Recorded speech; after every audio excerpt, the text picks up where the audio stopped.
Assalamualaikum warahmatullahi wabarakatuh. Bersyukur kepada Allah dengan mengucapkan Alhamdulillahirrabbilalamin. Berselawat kepada baginda Rasulullah Muhammad Sallallahu Alaihi Wasallam dengan mengucapkan Allahumma sholli ala Sayyidina Muhammad wa ala ali Sayyidina Muhammad. Ma'asyiral muslimin, pagi ini 11 Juni 2022 saya akan membagikan tazkirah jangan putus harapan. Baginda Rasulullah Muhammad Sallallahu Alaihi Wasallam adalah manusia yang paling berat cobaannya di permukaan bumi ini.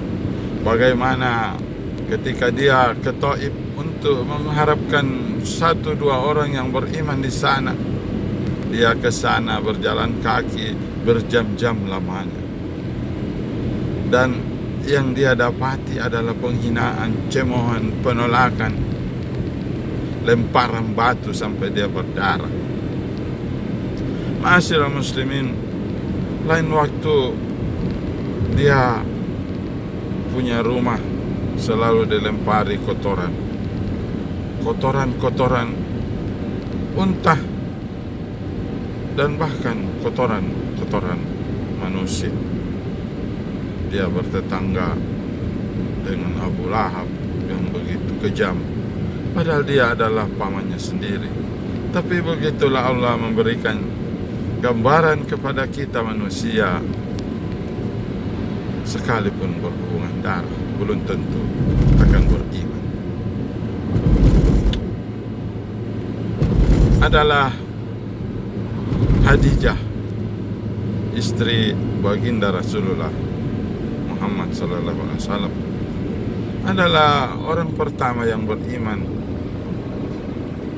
karena dia juga bersahabat dengan seorang pendeta yang juga keluarganya, yaitu Warqah bin Nawfal. Dialah yang menceritakan kepada Muhammad bahwa suamimu ini kelak menjadi seorang nabi. Oleh sebab itu, percayalah Khadijah bahwa suaminya kelak menjadi seorang rasul. Maka dikisahkan ialah wanita pertama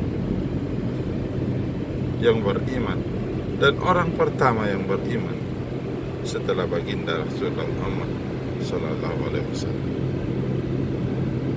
Barulah menyusul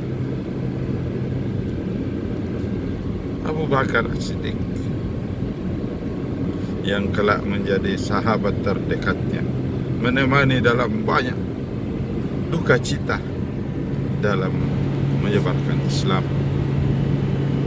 Adalah baginda Rasulullah pernah diboikot bertahun-tahun oleh keluarga dan sukunya sendiri.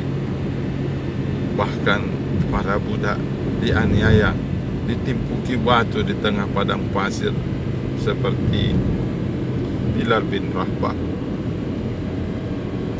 Perjuangan pada saat itu sangatlah luar biasa.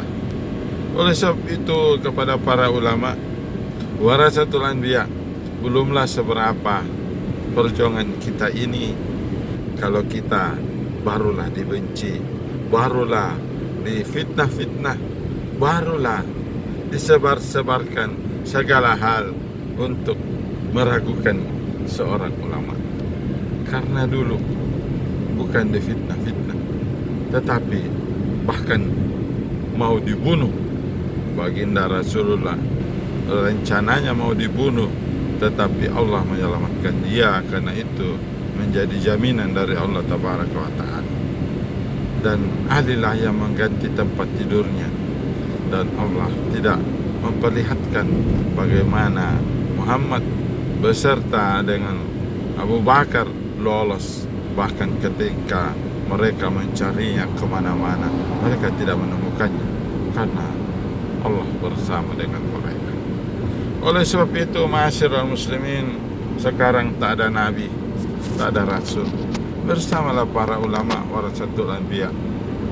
Kalau sekedar ditolak di Singapura seperti Yang Mulia Profesor Syekh Abdul Somad, itu adalah kenaikan kelas.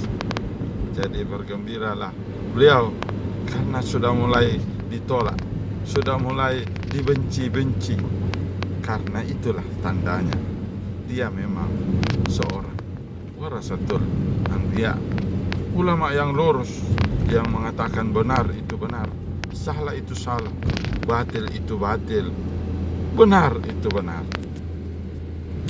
Jadi mari kita bergandengan tangan, para pejuang agama, jangan berkecil hati dan selalulah mengatakan, saya tak pernah putus harapan dari rahmat Allah.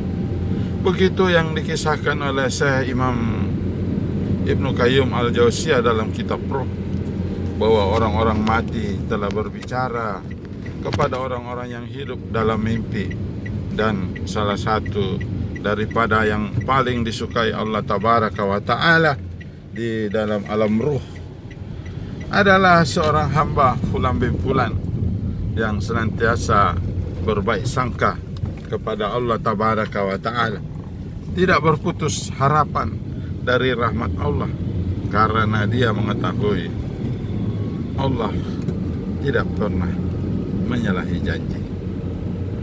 Tuhan kita tak pernah dilihat, tak pernah dikenal, tak pernah diketahui bentuknya, tetapi itu menjadi bahan lelucon Allah Tabaraka wa Ta'ala kelak di pelataran kiamat. Dia berkata kepada umat Muhammad, umat apakah kalian ini? Umat Muhammad menjawab, kami adalah umat Muhammad, umat Islam. Allah mempermainkan umat Islam dan berkata, siapakah Tuhanmu? Mereka menjawab, Allah Tabaraka wa Ta'ala. Lalu mereka ditanya, apakah engkau mengenal Tuhanmu? Bagaimana bentuknya? Pernahkah kamu ketemu? Lalu umat Muhammad mengatakan, kami tidak pernah ketemu, kami hanya dijanjikan bahwa kami akan ketemu. Kami tidak tahu bentuknya karena kami tidak pernah ketemu. Pada saat itu seluruh Tuhan-Tuhan yang pernah disembah di bumi sudah dihadirkan di hadapan Allah Tabaraka wa Ta'ala. Sisa Tuhan Allah Tabaraka wa Ta'ala saja yang belum hadir. Dan ketika itulah hijab dibuka dan diperintahkan kepada Jibril untuk supaya Muhammad datang menghadap dan meminta apa yang dia akan inginkan. Itulah makna tidak boleh seorang meminta syafaat kalau tak diizinkan oleh Allah Tabaraka wa Ta'ala. Dalam ayat kursi, hanya orang yang diberi izin saja yang bisa memberi syafaat. Maka syafaat pertama dari baginda Rasulullah Muhammad SAW.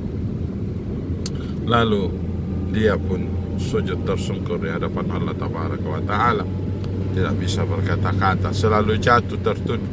Setiap dia diperintahkan mengangkat kepalanya, tidak seberapa waktu jatuh lagi ke bawah, sampai yang ketiga kalinya ketika itu Jibril menahan dagunya dan dikatakan, mintalah Muhammad maka akan aku berikan. Maka mulailah baginda menjalankan syafaatnya untuk umat Islam.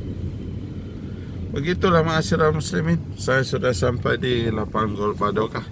Lebih dan kurangnya mohon dimaafkan. Wabillahi taufiq wal hidayah. Assalamualaikum warahmatullahi wabarakatuh.